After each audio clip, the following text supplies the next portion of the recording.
Donc t'as 0 liquetta. Ah, je vais peut-être des pièces, moi, mais... Je te reprends ça faire. Oui, non, mais ah non, mais je me reprends. Je savais même pas que tu... Ah ouais, mais... Ah, il fallait loin. Bah oui. Ça fait peur.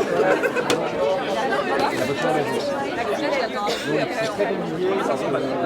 Avec sa carte bancaire, direct. Ah.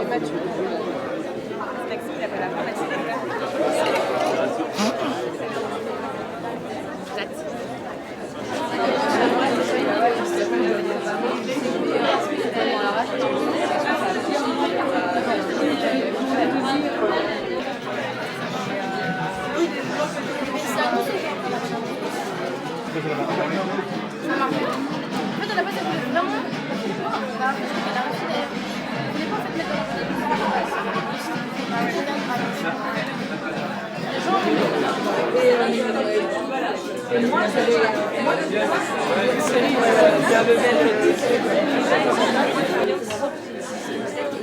Enfin, clairement, on a même un truc Paul Sol, je sais pas quoi, Better Paul Sol. Ouais. Voilà, ça. Céline Sciamma, donc, moi je t'ai découvert comment? Je t'ai découvert comme tout le monde par la naissance des Pieuvres, et qui a été ton premier long métrage, et j'ai lu que tu sortais de la tennis et que tu sortais de la filière scénario. Donc tu es quand même venu au cinéma par l'écriture. Donc la question c'est qu'est-ce qui fait qu'à un moment, voilà, de l'écriture, on a envie de passer derrière la caméra et de faire des films tout simplement. On pourrait poser la question dans l'autre sens en fait. On pourrait se dire qu'est-ce qui fait qu'on s'est considéré uniquement du côté de l'écriture et pas forcément d'emblée comme metteur en scène, alors même que la suite a confirmé que c'était ça, enfin pas forcément la vocation, mais que c'était ça le chemin. Je prends ta question à l'envers parce que généralement j'y réponds dans l'autre sens, et dans l'autre sens c'est que j'ai fait des études de littérature, que j'étais passionnée par les récits en général, le cinéma bien sûr, mais aussi la bande dessinée, le roman, et que j'avais envie de voir comme ça, d'étudier, même dans mes études de littérature à l'université, d'étudier la fabrication des récits. Et ensuite, quand j'ai eu cette espèce de passage à l'acte, de passer la Fémis, j'ai fait vraiment cette équation entre une passion pour la fabrication des récits et l'idée de peut-être d'écrire. Avec aussi l'envie d'apprendre un métier, c'est-à-dire de pouvoir vivre du cinéma, mais de pas uniquement devoir compter surtout à l'époque j'étais romantique, c'est-à-dire sur l'inspiration, mais de pouvoir travailler pour les autres, travailler de façon alimentaire, de pouvoir être une cheville ouvrière et de pouvoir en vivre. C'est important d'essayer de vivre du cinéma parce que c'est comme ça qu'on peut décider d'en faire sa vie, vraiment d'en faire son métier, quoi. Donc il y avait cette question-là, mais maintenant je me la pose un petit peu à l'envers. Comment ça se fait que j'ai pas eu l'impulsion de me dire d'assumer aussi un désir de mise en scène aussitôt? Je crois que c'est aussi une question de légitimité, de place, et aussi de place qu'on fait au féminin sur l'échiquier de l'industrie du cinéma.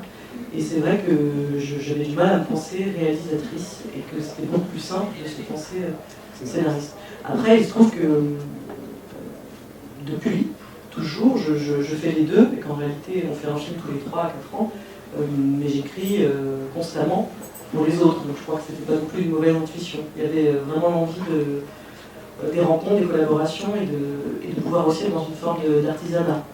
Moi, mes souvenirs de primo-cinéphilie se partagent vraiment entre la salle et la télévision, en fait.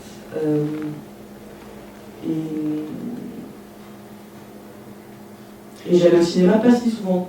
Enfin, pour moi, ça reste extrêmement événementiel d'aller au cinéma jusqu'à les 10 ans. C'est vraiment la sortie familiale, quoi.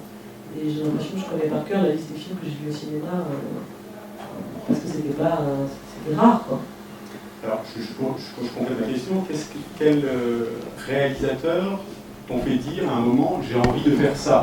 Quels ont été tes... Don Bluth et Lisby de les réalisateurs qui m'ont dit j'ai envie de faire ça, j'ai envie de faire du cinéma, c'est d'abord passé par les acteurs, je crois, par les actrices surtout. Et vraiment, enfin c'est une alliance entre Catherine Deneuve et Jacques Demy, ce qui s'attend bien parce qu'ils ont fait l'alliance très tôt. Et c'est vraiment, enfin c'est Catherine Deneuve que que je vois plutôt dans le pas d'ailleurs, au départ, je la vois pas vraiment dans ses meilleurs crus, quoi. Je veux dire, je crois que j'ai quasiment vu par les musiques avant de voir Les Parapluies de Cherbourg, par la musique d'un film. Pas Liliane, quoi. Non, mais très marquant. Film d'Elie Chouraki avec Richard Antonina et Christophe Lambert. Juste le synthétiseur avec une espèce de costume Miami Vice. Ouais. Regardez, c'est incroyable. Paroles et musique. C'est très bien posé. Et du coup, par Catherine Deneuve, comme je décide de voir tous les films qu'elle a fait, et c'est merveilleux parce que Catherine Deneuve a fait que des excellents choix, y compris par la musique. Et du coup, par Deneuve, c'est Demy, c'est Buñuel, c'est Truffaut, c'est Téchiné. Et donc, c'est une entrée dans le cinéma, comme ça, c'est une entrée dans la cinéphilie très jeune, par passion, pour une actrice. Parce que moi, je t'ai demandé de choisir dans la boutique une dizaine de films, et voilà, c'est 10 DVD, ce top 10 DVD, il y a Les Parapluies de Cherbourg, entre Les Parapluies de Cherbourg, Jacques Demy. On a aussi Wally. Alors, je ne sais pas si je dois la rapprocher de voilà, c'est ça, il y a eu Wally. Bon, on y reviendra et on fera peut-être fait une voix de robot dans Wally. Non, parce que c'est intéressant que tu parles des comédiens comme porte d'entrée, parce que dans les films sont très écrits. On voit que ce sont des films très écrits, mais on voit que l'importance du casting, c'est-à-dire qu'il y a un personnage à l'écriture, mais qui doit s'incarner. Et ça, c'est quelque chose qui est vraiment très essentiel dans le cinéma. Oui, c'est un peu le paradoxe, parce que c'est vrai que je viens au cinéma par les comédiens et qu'en même temps je ne les utilise pas plus qu'ici.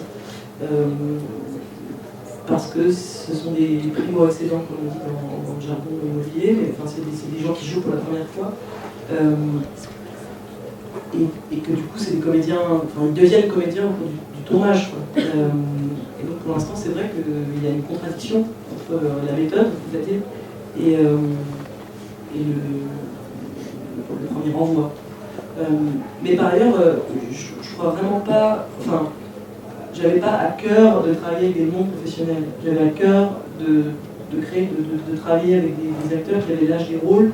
Donc c'était plus une obsession pour leur jeunesse, leur physique, à la frontière, que pour le fait qu'ils soient une matière qui soit pure. J'ai pas du tout, je ne dis pas du tout qu'il y a quelque chose là à investir. J'étais pas du tout. D'ailleurs, dans Boys, Zoé Range, on a casté en agence de comédiens, donc il n'y a pas cette obsession du casting sauvage. Zoé Range, qu'on salue, qui doit être parmi nous. Il y a trop de visages. Mais voilà, le rayon documentaire, mais elle est là et on est ravis qu'elle soit parmi nous. C'est très curieux. Mais cette question, encore une fois, je reviens sur cette question du scénario, parce que le scénario et le tournage, c'est quand même pas la même affaire. Donc tu parlais parfois d'un tournage contre le scénario. Est-ce que tu te permets de déchirer ton scénario une fois que la caméra est posée? Non, je ne déchire pas.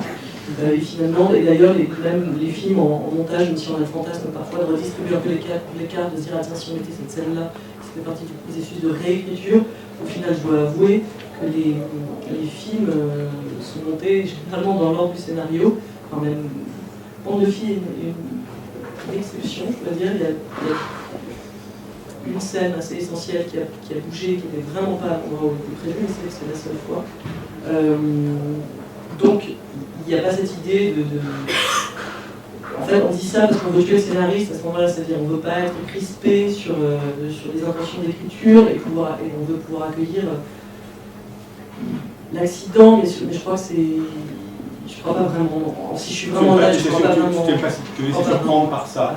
Non, c'est-à-dire... Par tes comédiens sur tournage, par des scènes d'impro, par... Si, Bande de filles intègre de l'impro. Moi, je crois que jusqu'ici, j'ai plutôt fait mes classes autour d'une question du contrôle plutôt que de l'abandon. Et que c'est comme s'il fallait s'en justifier, parce qu'il y a comme ça, surtout dans le cinéma français, un romantisme de l'abandon, et il y aurait même une opposition idéologique très forte entre les cinéastes de la maîtrise et les cinéastes de l'abandon. Comme si les cinéastes de la maîtrise étaient louches, ou en tout cas un peu même à jouir, et il y a comme ça en plus une fausse idée de ce qu'est l'abandon, fondée sur une très mauvaise lecture de la nouvelle vague qui serait il n'y avait pas de scénario, pas n'importe quoi, ou une mauvaise lecture de Piala qui serait sur la violence du tournage. Et en fait, c'est une façon pour moi de affirmer la maîtrise, c'est pas vouloir forcément affirmer une volonté de contrôle et de créer un petit monde qui serait comme ça autonome, c'est affirmer l'action de la pensée en fait. Et l'abandon c'est très beau quand il y a une pensée de l'abandon. Les films que j'aime, c'est pas tous les films que je ferais, soit parce que j'en suis incapable, soit parce que j'en aurais pas le goût. Enfin je veux dire, on n'aime pas forcément ce qu'on fait, on fait pas forcément ce qu'on aime. Et donc la question de la ressource pour moi, c'est vraiment la question des cinéastes qui me font croire dans le cinéma. Et donc ça, vraiment le film matrice pour moi, ce point de vue-là, c'est les Parapluies de Cherbourg, c'est pas du tout pour rentrer dans cette dynamique de pardon de ces DVD, mais il y a dans les Parapluies de Cherbourg une croyance en la mise en scène et une pensée à l'œuvre comme ça qui est offerte, il y a une générosité dans le film qui est celle d'un metteur en scène qui se dévoile, c'est-à-dire qui raconte qu'il est là. Il peut y avoir ça chez Desplechin aussi, c'est un metteur en scène autoritaire dans la mesure où ils sont toujours dans le plan, Kubrick, qui est toujours dans le plan. L'endroit où en fait voilà, il y a comme ça le spectacle d'une mise en scène et le fait de, quelle que soit la mise en scène, Chic fait ça aussi, ça peut être une caméra épaule qui va chercher la vie ou au contraire un travail millimétré en 1964 à Cherbourg. Pour moi c'est la même chose, c'est-à-dire que c'est quelqu'un qui pense son cadre, quelqu'un qui pense son film et en fait ça c'est les films matrices pour moi parce que c'est ceux qui sont croyants dans le fait, dans la forme, dans le fait que c'est important de faire des films et que c'est des actes de foi, quoi. Et donc quand parce que c'est compliqué de regarder des films quand on en fabrique, enfin au moment où on en fabrique, hein, parce que c'est extrêmement autoritaire, une forme aboutie. Et donc quand on est soi-même en train de chercher, le dernier qui a parlé a un peu raison, quoi. Donc soudainement, si je vois un film où je sais pas, il y a la lumière est extrêmement contrastée, je vais avoir que c'est accompli, je vais avoir envie de ça, alors que voilà, il y a des grammaires finies comme ça qui vous intimident, quoi. Et donc les films ressources, c'est les films qui vous font croire au film, dans l'absolu. Pas forcément à l'un, au film comme il, quoi, mais au film comme possible. Et dans Bande de filles, pour le coup, on sent que c'est toi la réalisatrice qui est fascinée, c'est celle qui est derrière la caméra, qui est fascinée par ces filles-là, ces couleurs-là, ce langage, ces codes. Donc peut-être, avant qu'on passe l'extrait, dire quelques mots. Oui, moi je crois pas, dans Bande de filles, c'est pas tant le mouvement, le déplacement, c'est pas tant celui-là, je pense pas que je sois fascinée par le groupe, c'est juste qu'il y a une espèce il y a une progression dans cette obsession de vouloir appartenir. Dans l'essence des clubs, c'est l'histoire d'un personnage qui veut appartenir à un groupe mais qui se trompe en réalité sur son désir, c'est-à-dire qu'il ne veut pas appartenir au groupe, il est dans un dialogue amoureux inconscient. Dans Tomboy, c'est l'histoire d'un personnage qui veut vraiment appartenir à un groupe et qui va donc mentir sur son identité pour y appartenir. Et dans Bande de filles, c'est un personnage qui décide d'appartenir à un groupe et qui y parvient. Et qui trouve sa véritable identité au sein du groupe. Donc c'est plus ce cheminement-là, qui peut parler tout à fait d'ailleurs de moi, si on a envie de partir sur ce chemin comme tu l'as fait sur la position de la réalisatrice par rapport à ce qu'elle filme. Il y a un rapport qui est dans l'identification, c'est-à-dire que tu as envie que le spectateur s'identifie aussi, j'ai l'impression. Parce que pour toi, l'identification fait partie de la transformation, de l'évolution, de la façon de se construire. Il n'y a pas de mise à distance, ça ne t'intéresse pas. Oui, et en tout cas, c'est vrai que je suis obsédée par la question d'identification, parce que d'abord, moi-même comme spectateur, c'est des expériences de cinéma les plus marquantes. Et c'est la question d'immersion, l'immersion dans le personnage, avec toute son autorité. Voilà, c'est pour ça que jusqu'ici, c'est des films avec des points de vue uniques. Même Bande de filles qui avait comme ça cet horizon trompeur dans le titre, c'est quand même l'histoire. Voilà, on a toujours un point de vue, on est toujours sur un personnage qui est lui-même spectateur des autres. Et pourquoi je dis ça et c'est une question qui m'obsède dans l'écriture, la question de comment le spectateur va s'identifier et quel trajet émotionnel et politique il va faire en étant dans la peau de quelqu'un d'autre. Et c'est pas la même chose, l'émotion et la politique, même s'il y a toujours l'ambition d'arriver à une émotion politique qui est une chose très rare. quelque chose d'un peu contradictoire aussi de vouloir mettre de la pensée en même temps de jouer sur un ressort qui est l'identification et qui est dans l'émotionnel. Moi, je crois pas que ce soit, je crois pas du tout que ce soit antinomique. Après, c'est assez rare les émotions politiques, parce que l'émotion politique, c'est pas on est à un meeting de François Hollande et on se dit qu'il va tout changer. L'émotion politique, c'est Les Rêves d'Ansan, par exemple. Les Rêves d'Ansan, c'est vraiment un film qui travaille la question travaille la question de la forme du groupe, de l'investissement, jusqu'à arriver à une émotion pour le spectateur qui n'est pas une émotion de récit, mais qui est une émotion de faire corps, d'être ensemble, quoi. Et je ne sais pas pourquoi je prends cet exemple, mais c'est pour dire que c'est Et en même temps, sur Bande de filles, c'est la première fois que tu tournes en scope. Donc tu parlais ça, tu parlais de 35 pour le naissance des c'est du 1,85 pour le naissance des cœurs. Et Tomboy également, même si on est numérique, c'est le format de l'écran. Et Bande de filles, c'est du scope. Donc toi, ça a été nouveau, ça a été une nouvelle expérience pour toi aussi. Oui, c'est sûr. Et c'était un choix. Oui, c'était un choix qui n'était pas du tout un choix. Il y a de plus en plus de films français qui sont donnés en scope. J'en parlais avec les exploitants. Et je vois beaucoup de films arriver en scope sans vraiment comprendre parfois pourquoi. Il y a tout de suite, ça fait tout de suite cinéma le scope. Le scope c'est western, on se dit c'est un film. Et donc le moins de polar avec Gilles Lelouch en scope. Ce qui prend de la place peut-être. C'est filmé. Non mais on parle plutôt au montage. Ouais, et en fait, Gilles Lelouch, c'est ça. Oui, et dans une pas d'hypnose, je pense.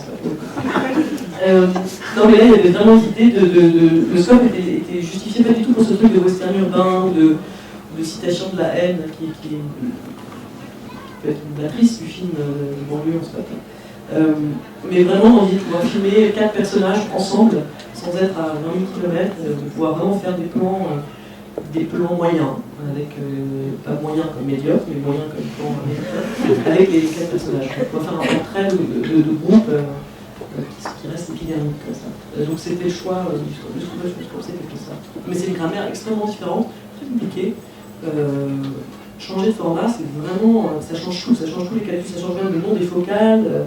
Soudainement, on perd tous ces réflexes, la profondeur de champ, et en plus le scope numérique, le vrai scope numérique, parce que le scope c'est une anamorphose, donc c'est des objectifs qui font. Bon, bref. Le vrai scope en numérique, il existe depuis très peu de temps, il existe depuis 2 ans. C'est-à-dire que tu vois tout de suite. Tu vois tout de suite, et c'est pas un calcul que fait la machine après, c'est pas qu'elle filme comme ça, puis après on étire, c'est tout de suite. Et du coup, tu vois tout de suite ton rapport à la profondeur de champ et à la réalité de ton cadre en retour. Et c'est incroyablement lourd, c'est-à-dire qu'un objectif, ça peut être grand comme ça. Et t'imagines, oui, à bouger, et puis surtout, toi, t'es regardé par, t'as la caméra qui dit comme ça, et t'as un truc grand comme ça. Et toi, il faut que tu sois super loin. Et donc, par exemple, oui, c'est très caméra, mais il y a vraiment un truc où, et les gros plans en scope, c'est des très très gros plans. Tu ne peux pas faire un. Et c'est tout à fait une autre grammaire qu'il faut apprivoiser. J'ai bien aimé ça, mais je crois que le prochain sera à nouveau en 85. Alors je ferai mon Dolan, je ferai mon iPhone et mon iPad. Il y a un nombre de films à 15 années qui étaient en format carré, vous imaginez même pas. C'est le retour. Le jeu du format, c'est. Bon, format carré, 85. Non, un 35. Non, un 35. Ouais. D'accord. Le vrai format carré. Le vrai format, comme Mommy, quoi. Ouais. Prochain film, projet. Bah, j'ai peut-être mal lu que tu avais écrit pour André Téchiné. Non, oui. Oui, j'ai écrit le prochain film de Téchiné, qui est en train de tourner à ce moment même. Un film d'adolescence, une espèce de.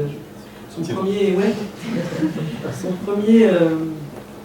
Oui, mais ça tombe bien parce que moi j'arrête, donc je suis à l'âge adulte. Ouais, à l'âge des soumis, des rats, c'est pas. Et c'est son premier sujet original depuis longtemps, depuis les témoins en fait.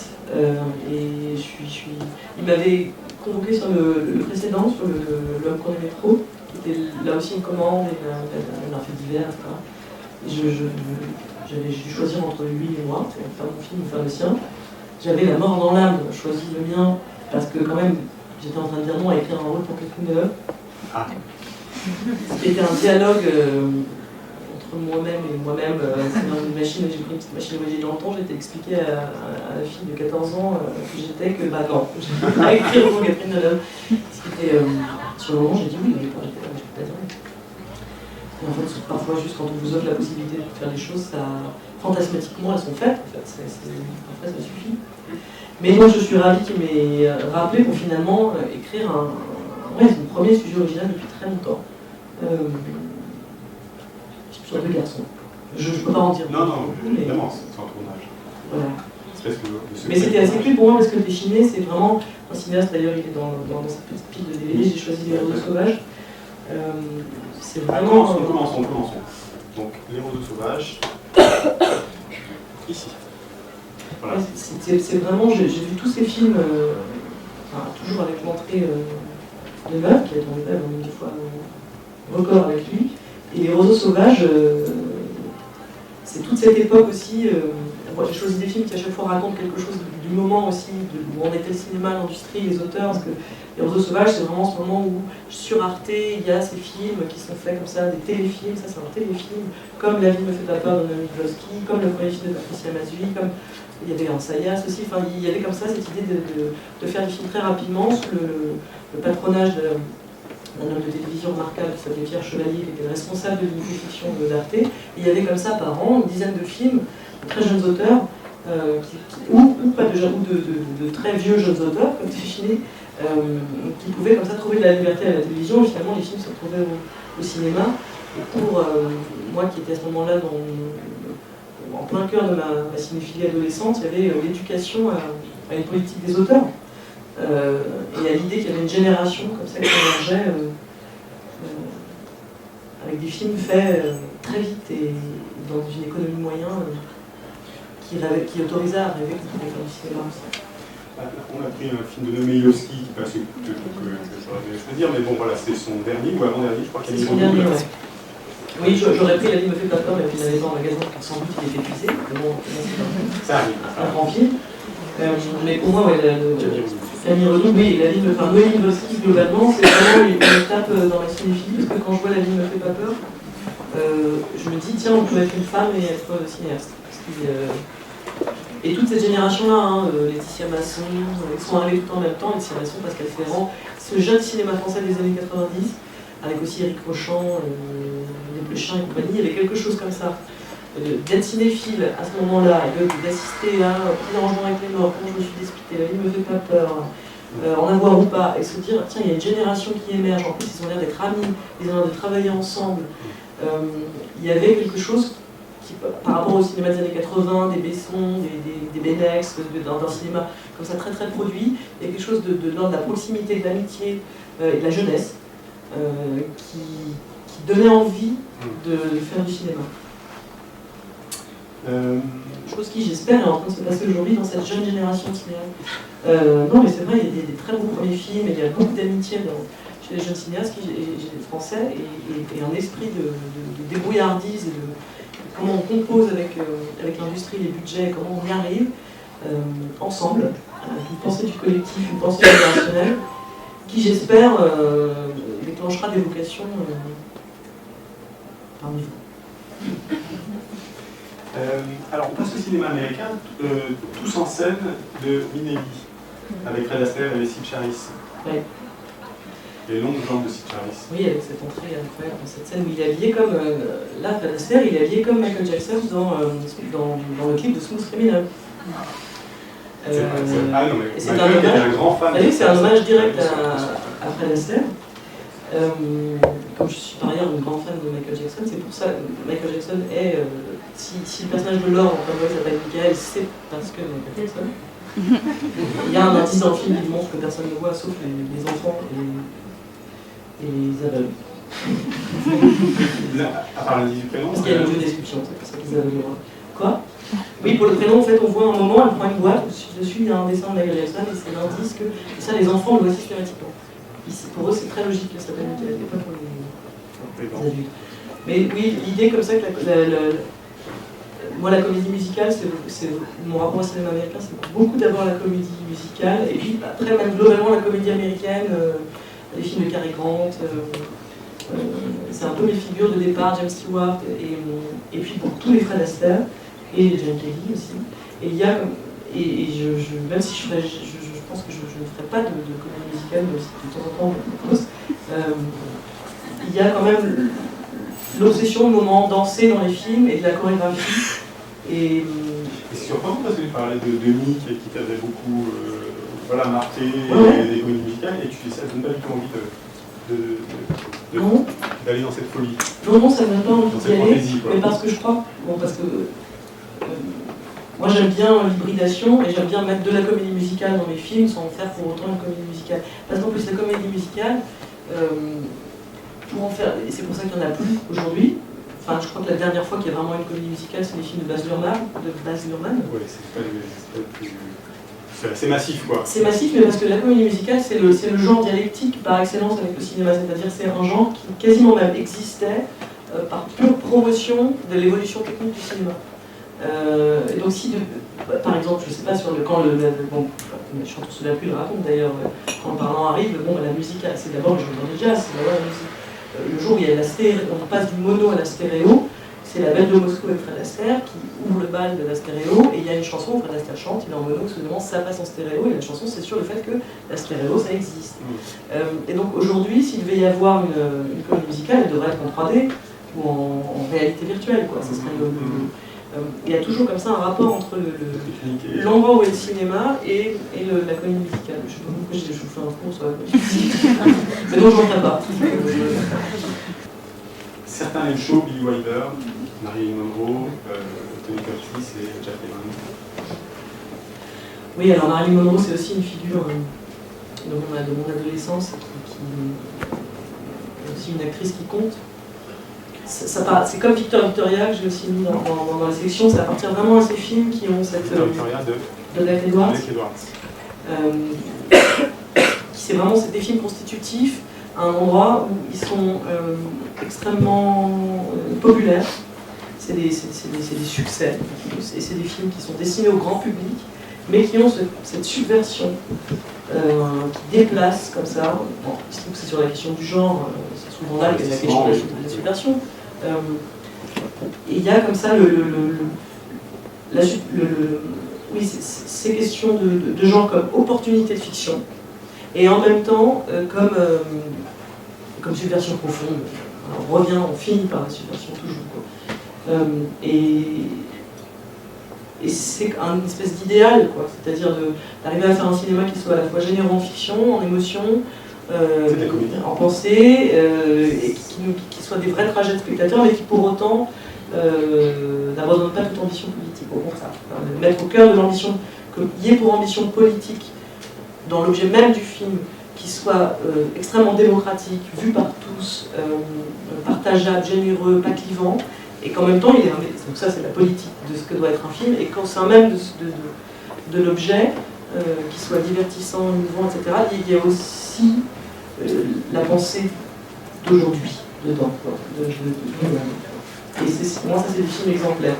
Et ça vient de chaud dans un grand talent de comédie, avec en plus comme ça les stars du moment. Et Victoria, un endroit beaucoup plus étrange. D'ailleurs, je pense que c'est un film qui est moins connu. Enfin, il est moins oui. Et notamment Victoria, qui est une vraie influence de Tom Boy sur une scène que je vous invite à regarder quand vous rentrez chez vous tout de suite sur la table, qui est le moment où donc c'est l'histoire d'une femme qui se fait passer pour un homme qui se fait passer pour une femme. Elle est chanteuse de cabaret au chômage, c'est la crise, et donc elle fait un numéro où elle est un homme qui en fait est une femme, mais en fait nous on sait qu'elle est une femme. Donc du coup il y a une scène incroyable où elle chante comme ça devant tout le monde, où elle apparaît pour la première fois devant le public, et donc c'est une femme qui chante une chanson, et à la fin elle enlève sa perruque de femme et elle est un homme, sauf que nous on sait qu'elle est une femme. C'est incroyable. Et ce que fait Julie Andrews à ce moment-là, c'est magnifique, parce qu'elle joue une femme qui joue une femme au départ, elle chante et tout, elle est une femme et tout ça, et soudainement on enlève sa perruque et là elle fait juste un truc de mâchoire magnifique où elle devient un homme, et nous on est complices du fait qu'elle est une femme. Et la scène de maquillage dans Tom Boy où une fille maquille un petit garçon en fille alors qu'il est en réalité une petite fille, c'est un plagiat. citation de ce très très grand film. Vraiment, je vous invite à le pirater. Je plaisante. Personne exactement Théorème de Carlo Pasolini. Oui, c'est pour arrêter de passer pour une meuf que des films de E.T. et tout ça. Oui. Non, Théorème. Oui, là aussi, c'est un film. C'est un film que j'ai vu très tôt, et tout le cinéma de Pasolini, pardon, je me donne plus de front. Et à vous m'envoyer. Pasolini, là, pour le coup, c'est vraiment. Qu'est-ce que je veux dire sur Pasolini? Il y a plein de choses à dire sur Pasolini. Mais le cinéma même italien, le cinéma italien qui est tellement en difficulté aujourd'hui, y compris dans ses succès. C'est mon opinion, c'est filmé. Ciao Sorrentino. Enfin, c'est incroyable pour moi, dans la primo-cinéphilie, il y a vraiment le cinéma français et le cinéma italien, quoi. Qui pour moi constitue le moment où on s'éduque réellement. Le cinéma américain, on a toujours un intraveineuse, de toute façon on n'a pas le choix, il est là, et il nous éduque beaucoup. Mais celui qui éduque à la pensée, à la forme, aux décisions, c'est vraiment, pour moi en tout cas, c'est vraiment ces deux cinémas. Et Pasolini, pour le coup, c'est aussi une source, c'est aussi une ressource, pas tant dans ses films que je revois pas quand je m'apprête à en faire un, mais beaucoup dans sa pensée, dans ses écrits, et dans un cinéma de combat, et aussi dans l'idée que les intellectuels, comment les intellectuels s'emparent d'un monde ouvrier qui n'est pas forcément le leur, et comment aujourd'hui c'est beaucoup plus compliqué de se positionner, et vraiment cette idée de la place de l'intellectuel, qui est une place qui existe plus, ou qu'on ne veut pas prendre, dont on prie, enfin, il y a quelque chose chez Pasolini qui est...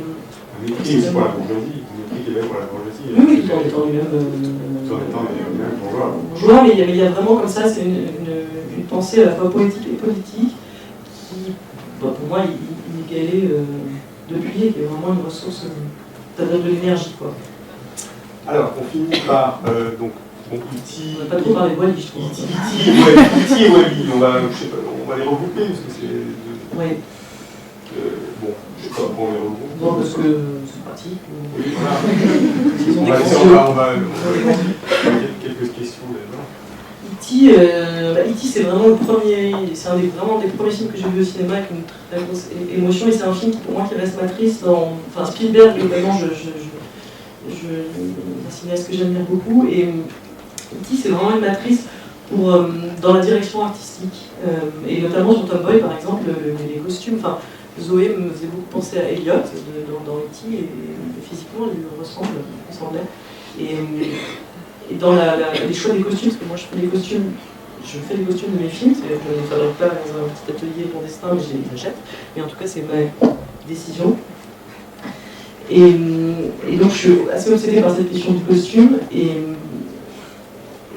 dans E.T., il y a pour moi, enfin finalement je me rends compte que je kiffe beaucoup les costumes d'E.T., quoi. Et c'est emblématique pour parler de Spielberg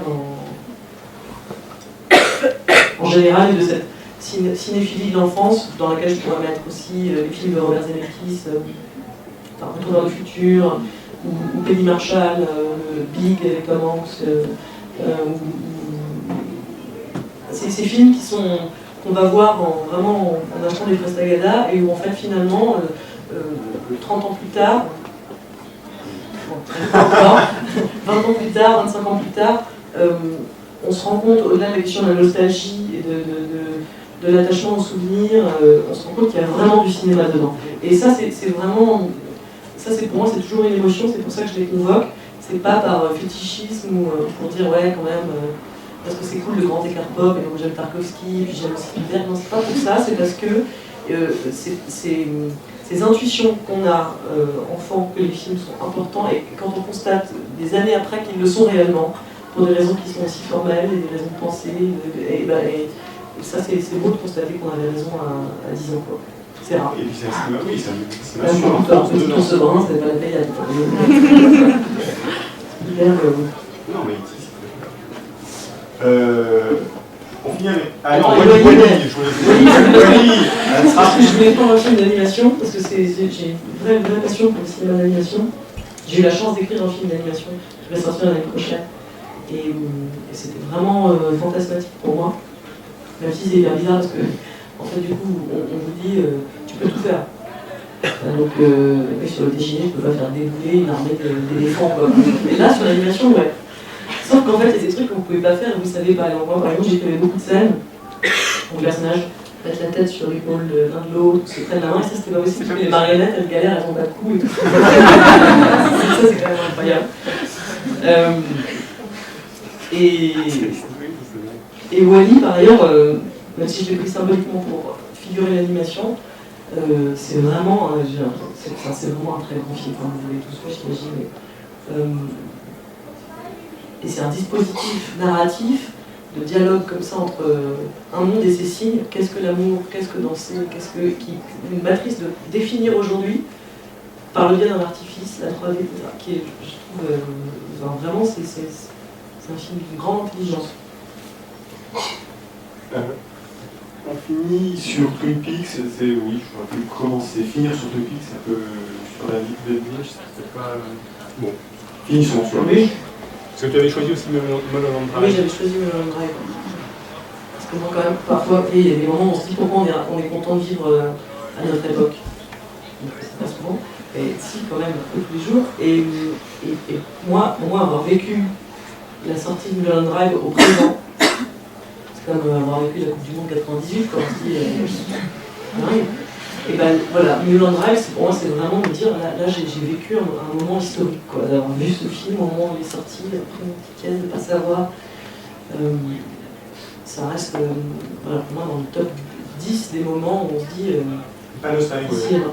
Lost Highway, si, beaucoup. C'est-à-dire, en fait, moi j'ai commencé par Lynch, par Twin Peaks, mais pas la série, le film. Et c'est un moment de vacillement, c'est-à-dire là, vraiment, je suis sortie de la rue avec toute la même gueule, c'était au Champeau, je me souviens, déjà je connaissais bien cette rue, mais alors je ne connaissais plus du tout après. Et du coup, après Lost Highway, que j'ai revu la semaine dernière et qui a étrangement resté mal vieilli pour moi, là où Mulholland Drive reste quand même, je pense que c'est quand même 14 ans, Mulholland Drive, ouais. Et qui pour moi bouge pas, quoi. Twin Peaks, du coup dans la foulée du Twin Peaks le film, je vois Twin Peaks la série, donc je fais la chose à l'envers.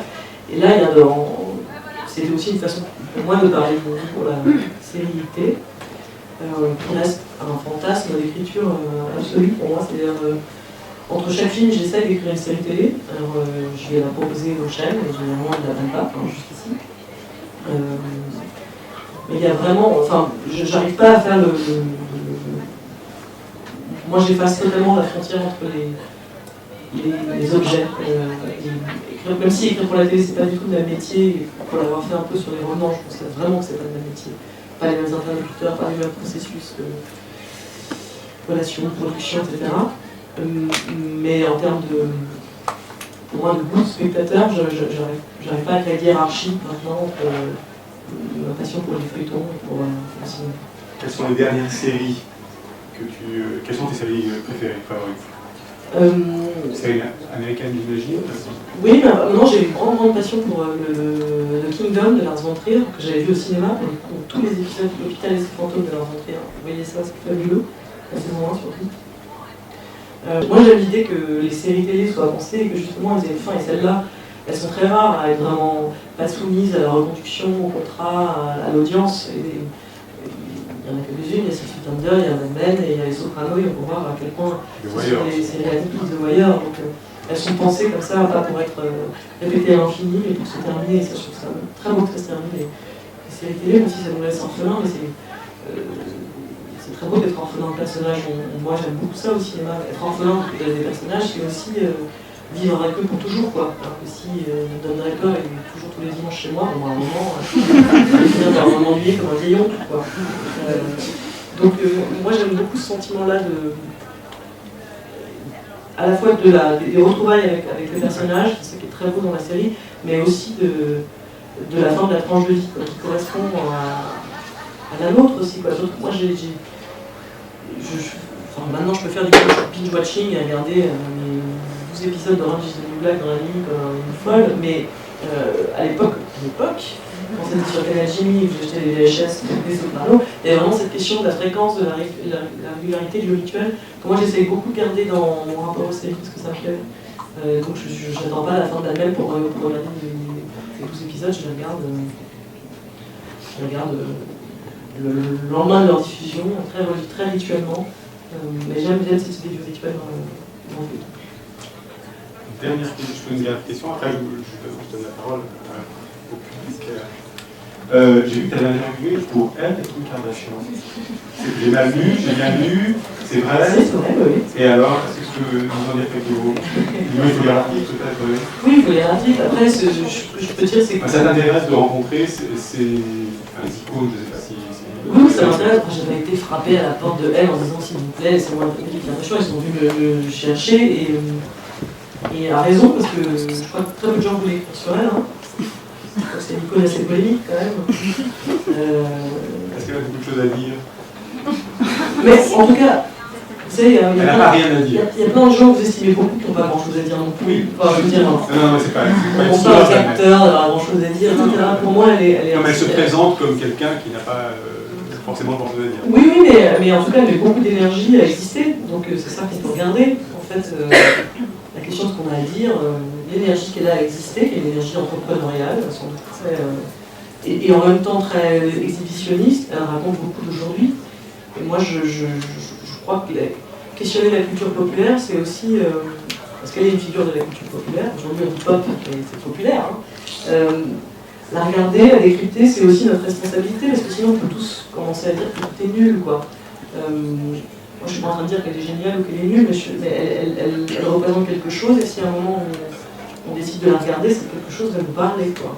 Et si on est juste en fonction sur son Instagram, bon, bah, on va être dans des flux d'images, on la laisse nous dire ces messages promotionnels. Moi, en tout cas, pour moi, ça a beaucoup compté. La télévision, les magazines, la presse, dans mon éducation. Et je suis beaucoup partie d'énergie qui était très sentimentale pour aimer les choses, comme voilà, quand je vous dis, des actrices, et ces énergies sentimentales, elles m'ont mené à réfléchir. Et je crois à ça beaucoup. Et je crois qu'il faut, et que donc si on peut penser la culture populaire, il faut le faire absolument parce que c'est des ponts en fait. Sinon, chacun reste sur son précaré, quoi. Et donc penser Kim Kardashian, c'est mon devoir. Non, c'est mon plaisir, c'est mon opportunité, et surtout c'est une façon de, oui c'est ça, de créer des ponts. Si vous avez des questions pour ces... Elle est là, par ailleurs. Levez la main, profitez-en. Une grande mélomane. Non, mais un peu comme le cinéma, c'est-à-dire beaucoup d'appétit, la chance de grandir dans une famille où c'est important d'écouter de la musique, sans autorité, hein, avec accueillant toutes sortes de choses, mais oui, beaucoup de musique au moment où je choisissais pas d'en écouter, ce qui après donne évidemment l'envie de choisir d'en écouter. Après, et un goût pour la musique de film aussi, assez tôt, un peu geek de musique de film, genre tiens, si j'ai vu la musique du dernier Alien, quoi, c'est un peu chelou. Et donc quand même, j'aime bien y penser, quoi. Pour moi, ça fait vraiment partie de... Et on le pense en amont, c'est souvent cette rencontre dans la musique de film, avec pas de compositeur, à prendre en post-prod, etc. Avec la production, on pense la musique comme dès le départ de l'écriture, y compris en termes de budget, avec une enveloppe allouée au compositeur qui est distincte de l'enveloppe allouée à la musique qu'on va acheter, ce que tout le monde ne fait pas. Et il y a une vraie pensée de l'écriture musicale du film, qui est une chose ultra déterminante, parce que c'est le seul endroit du film où l'autorat ne se fait pas en collaboration. C'est-à-dire, par exemple, un chef opérateur, il va signer l'image de votre film, mais il est tout le temps à côté de lui. La musique, il y a quelque chose, c'est la chose la plus envahissante, c'est une chose qui a une vie autonome au-delà du film. L'image de votre film se balade pas toute seule dans un magasin.